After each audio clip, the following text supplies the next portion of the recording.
शुक्लाम्बरधरम् विष्णुम् शशिवर्णम् चतुर्भुजम् प्रसन्नवदनम् ध्यायेत् सर्वविघ्नोपशान्तये। यस्य द्विरदवक्त्राद्याः पारिषद्याः परस्यतम् विघ्नम् निघ्नन्ति सततम् विश्वक्सेनम् तमाश्रये। శ్రీ గురుభ్యో నమః.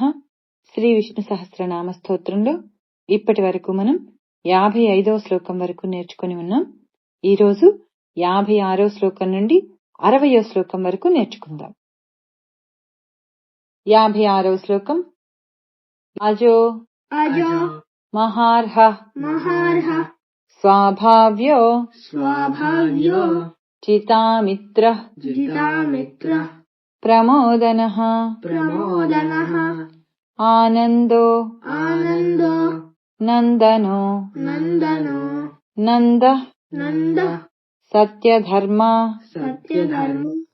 త్రివిక్రమః త్రివిక్రమః అజో అజో మహార్హ మహార్హ స్వాభావ్యో స్వాభావ్యో జితామిత్ర జితామిత్ర ప్రమోదనః ప్రమోదనః ఆనందో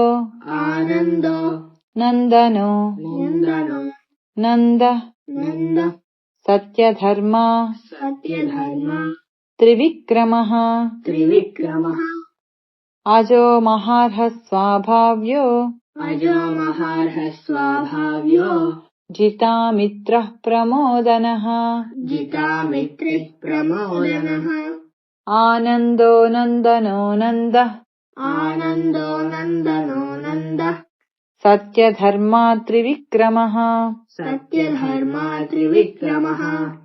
అజో మహార్హ స్వాభావ్యో అజో మహార్హ స్వాభావ్యో జితామిత్ర ప్రమోదనః జితామిత్ర ప్రమోదనః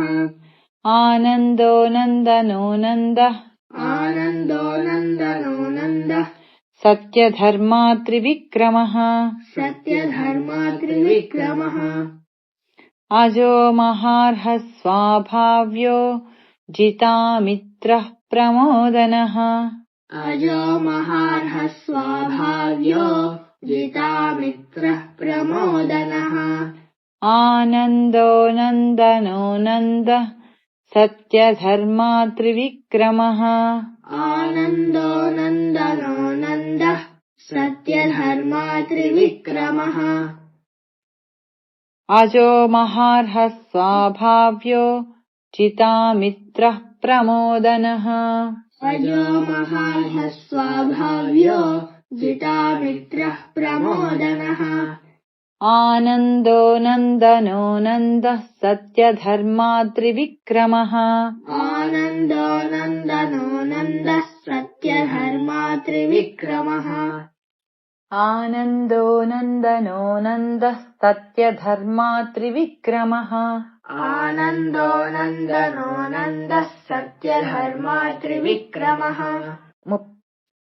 57వ శ్లోకం. మహర్షి మహర్షి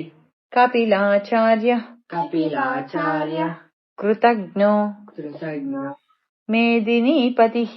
మేదినీపతిః త్రిపద త్రిపద త్రిదశాధ్యక్షో త్రిదశాధ్యక్షో మహాశృంగ మహాశృంగ కృతాంతకృత్ కృతాంతకృత్ మహర్షి మహర్షి కపిలాచార్య కపిలాచార్య కృతజ్ఞో కృతజ్ఞో మేదినీపతిః మేదినీపతిః త్రిపద త్రిపద త్రిదశాధ్యక్షో త్రిదశాధ్యక్షో మహాశృంగ మహాశృంగ కృతాంతకృత్ కృతాంతకృత్ మహర్షి కపిలాచార్య మహర్షి కపిలాచార్య కృతజ్ఞో మేదినీపతిః కృతజ్ఞో మేదినీపతిః త్రిపదస్త్రిదశాధ్యక్షో త్రిపదస్త్రిదశాధ్యక్షో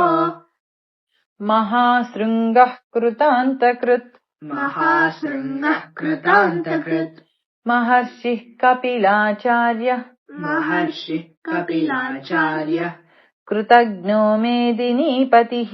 కృతజ్ఞో మేదినీపతిః त्रिपदस्त्रिदशाध्यक्षो त्रिपदस्त्रिदशाध्यक्षो महाशृङ्गः कृतान्तकृत् महाशृङ्गः कृतान्तकृत् महर्षिः कपिलाचार्यः कृतघ्नो मेदिनीपतिः महर्षिः कपिलाचार्यः कृतज्ञो मेदिनीपतिः त्रिपदस्त्रिदशाध्यक्षो महाशृङ्गः कृतान्तकृत् त्रिपदस्त्रिदशाध्यक्षो महाशृङ्गः कृतान्तकृत् महर्षिः कपिलाचार्यः कृतघ्नो मेदिनीपतिः महर्षिः कपिलाचार्यः कृतज्ञो मेदिनीपतिः त्रिपदस्त्रिदशाध्यक्षो महाशृङ्गः कृतान्तकृत् त्रिपदस्त्रिदशाध्यक्षो महाशृङ्गः कृतान्तकृत् 8వ శ్లోకం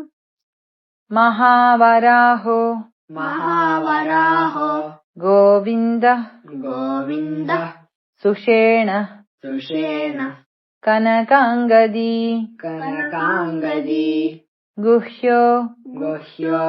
गभीरो गभीरो गहनो गहनो गुप्तः गुप्तः चक्रगदाधरः चक्रगदाधरः महावराहो महावराहो गोविन्दः गोविन्दः सुषेणः सुषेणः कनकाङ्गदी कनकाङ्गदी गुह्यो गुह्यो गभीरो गभीरो गहनो गहनो गुप्तः गुप्तः चक्रगदाधरः चक्रगदाधरः महावराहो गोविन्दः महावराहो गोविन्दः सुषेणः कनकाङ्गदी सुषेणः कनकाङ्गदी गुह्यो गभीरो गहनो गुह्यो गभीरो गहनो गुप्तश्चक्रगदाधरः गुप्तश्चक्रगदाधरः महावराहो गोविन्दः महावराहो गोविन्दः सुषेणः कनकाङ्गदी सुषेणः कनकाङ्गदी गुह्यो गभीरो गहनो गुह्यो गभीरो गहनो गुप्तश्चक्रगदाधरः गुप्तश्चक्रगदाधरः महावराहो गोविन्दः महावराहो गोविन्दः सुषेणः कनकाङ्गदी सुषेणः कनकाङ्गदी गुह्यो गभीरो गहनो गुह्यो गभीरो गहनो गुप्तश्चक्रगदाधरः गुप्तश्चक्रगदाधरः महावराहो गोविन्दः सुषेणः कनकाङ्गदी महावराहो गोविन्दः सुषेणः कनकाङ्गदी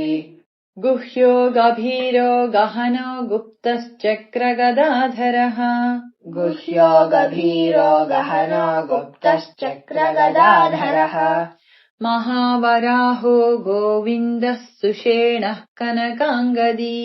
महावराहो गोविन्दः सुषेणः कनकाङ्गदी गुह्यो गभीरो गहनो गुप्तश्चक्रगदाधरः गुह्यो गभीरो गहनो गुप्तश्चक्रगदाधरः 59వ శ్లోకం वेधास्वाङ्गो वेधास्वाङ्गो जितः कृष्णो जितः कृष्णो दृढः दृढः सङ्कर्षणोच्युतः सङ्कर्षणोच्युतः वरुणो वरुणो वारुणो वारुणो वृक्षः वृक्षः पुष्कराक्षो पुष्कराक्षो महामनाः महामनाः वेधास्वाङ्गो वेधास्वाङ्गो चितः कृष्णो जितः कृष्णो दृढः दृढः सङ्कर्षणोच्युतः सङ्कर्षणोच्युतः वरुणो वरुणो वारुणो वारुणो वृक्षः वृक्षः पुष्कराक्षो पुष्कराक्षो महामनाः महामनाः वेधास्वाङ्गोजितः कृष्णो वेधास्वाङ्गोजितः कृष्णो दृढः सङ्कर्षणोच्युतः दृढः सङ्कर्षणोच्युतः वरुणो वारुणो वृक्षः वरुणो वारुणो वृक्षः पुष्कराक्षो महामनाः पुष्कराक्षो महामनाः वेधास्वाङ्गोजितः कृष्णो वेधास्वाङ्गोजितः कृष्णो दृढः सङ्कर्षणोच्युतः दृढः सङ्कर्षणोच्युतः वरुणो वारुणो वृक्षः वरुणो वारुणो वृक्षः पुष्कराक्षो महामनाः पुष्कराक्षो महामनाः वेधास्वाङ्गोजितः कृष्णो वेधास्वाङ्गोजितः कृष्णो दृढः सङ्कर्षणोच्युतः दृढः सङ्कर्षणोच्युतः वेधास्वाङ्गोजितः कृष्णो वेधास्वाङ्गोजितः कृष्णो दृढः सङ्कर्षणोच्युतः दृढः सङ्कर्षणोच्युतः वरुणो वारुणो वृक्षः वरुणो वारुणो वृक्षः पुष्कराक्षो महामनाः पुष्कराक्षो महामनाः वेधास्वाङ्गोजितः कृष्णो दृढः सङ्कर्षणोच्युतः वेधास्वाङ्गोजितः कृष्णो दृढः सङ्कर्षणोच्युतः वरुणो वारुणो वृक्षः पुष्कराक्षो महामनाः वरुणो वारुणो वृक्षः पुष्कराक्षो महामनाः वेधास्वाङ्गोजितः कृष्णो दृढः सङ्कर्षणोच्युतः वेधास्वाङ्गोजितः कृष्णो दृढः सङ्कर्षणोच्युतः वरुणो वारुणो वृक्षः पुष्कराक्षो महामनाः वरुणो वारुणो वृक्षः पुष्कराक्षो महामनाः 60వ శ్లోకం भगवान् भगवान् भगहानन्दी भगहानन्दी वनमाली वनमाली हलायुधः हलायुधः भगवान् भगवान् भगहानन्दी भगहानन्दी वनमाली वनमाली हलायुधः हलायुधः आदित्यो आदित्यो ज्योतिरादित्यः ज्योतिरादित्यः सहिष्णुर् सहिष्णुर् गतिसत्तमः गतिसत्तमः भगवान् भगवान् भगहानन्दी भगहानन्दी वनमाली वनमाली हलायुधः हलायुधः आदित्यो आदित्यो ज्योतिरादित्यः ज्योतिरादित्यः सहिष्णुर् सहिष्णुर् गतिसत्तमः गतिसत्तमः भगवान् भगहानन्दी भगवान् भगहानन्दी वनमाली हलायुधः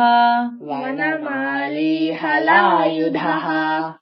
आदित्यो ज्योतिरादित्यः आदित्यो ज्योतिरादित्यः सहिष्णुर्गतिसत्तमः सहिष्णुर्गतिसत्तमः भगवान् भगहानन्दी भगवान् भगहानन्दी भगवान् भगहानन्दी भगवान् भगहानन्दी वनमाली हलायुधः वनमाली हलायुधः आदित्यो ज्योतिरादित्यः आदित्यो ज्योतिरादित्यः सहिष्णुर्गतिसत्तमः सहिष्णुर्गतिसत्तमः भगवान् भगहानन्दी वनमाली हलायुधः भगवान् भगहानन्दी वनमाली हलायुधः आदित्यो ज्योतिरादित्यः सहिष्णुर्गतिसत्तमः आदित्यो ज्योतिरादित्यः सहिष्णुर्गतिसत्तमः भगवान् भगहानन्दी वनमाली हलायुधः भगवान् भगहानन्दी वनमाली हलायुधः आदित्यो ज्योतिरादित्यः सहिष्णुर्गतिसत्तमः आदित्यो ज्योतिरादित्यः सहिष्णुर्गतिसत्तमः 56వ శ్లోకం నుండి 60వ శ్లోకం వరకు ఒకసారి వరుసగా. అజో మహార్హ స్వాభావ్యో చితామిత్రః ప్రమోదనః ఆనందో నందనో నందః సత్యధర్మా త్రివిక్రమః మహర్షిః కపిలాచార్యః కృతజ్ఞో మేదినీపతిః త్రిపదస్త్రిదశాధ్యక్షో మహాశృంగః కృతాంతకృత్ మహావరాహో గోవిందః సుషేణః కనకాంగదీ గుహ్యో గభీరో గహనో గుప్తశ్చక్రగదాధరः వేదాస్వాంగోజితః కృష్ణో దృఢः సంకర్షణోచ్యుతः వరుణో వారుణో వృక్షః పుష్కరాక్షో మహామనాః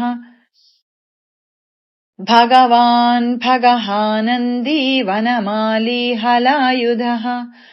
ఆదిత్యో జ్యోతిరాదిత్యః సహిష్ణుర్గతిసత్తమః. ఈరోజు 60వ శ్లోకం వరకు నేర్చుకోవడం జరిగింది. రేపు 61వ శ్లోకం నుండి 65వ శ్లోకం వరకు నేర్చుకుందాం. వాసుదేవ.